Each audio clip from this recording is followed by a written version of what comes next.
नए बजट में bank deposits, बचत स्कीमों पर टैक्स में इजाफे और नॉन फाइलर्स पर कैश निकलवाने पर विदहोल्डिंग टैक्स बढ़ने का इम्कान है। जराये के मुताबिक विदहोल्डिंग टैक्स की शरह 0.6% से बढ़कर 1.2% की जा सकती है। नॉन फाइलर्स पर बैंक से योमिया 50,000 से जायद रकम निकलवाने पर इजाफी टैक्स आयद करने की तजवीज है। जराये के मुताबिक 850 सीसी से छोटी गाड़ियों पर सेल्स टैक्स में इजाफा मुतवक्के है। मकामी तौर पर तैयार करदा गाड़ियों पर GST की शरह 12.5% से बढ़ाकर 18% करने की तजवीज है। पेट्रोल डीजल पर चलने वाली गाड़ियों पर लेवी आयद करने की तजवीज भी जेर गौर है। कैपिटल गेन और मुनाफे पर भी टैक्स में इजाफे की तजवीज है। नए बजट में सुपर टैक्स की शरह में कमी पर भी गौर किया जा रहा है।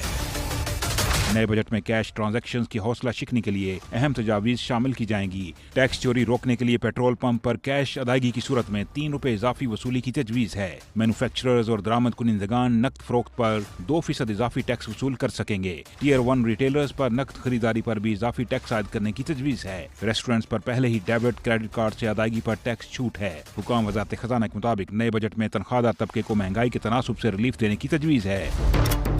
सरकारी मुलाजमीन ने तनख्वाहों और अलाउंसेस में नुमाया इजाफे, मुलाजमीन और मजदूर तबके की कम अज कम माहाना उजरत या तनख्वाह 50,000 मुकर्रर करने का मुतालबा किया है। मुलाजमीन की तंजीम ने मुतालबात पूरे न होने की सूरत में 10 जून को पार्लियामेंट हाउस के सामने धरना देने का भी ऐलान किया है। शकील अहमद, समा, इस्लामाबाद।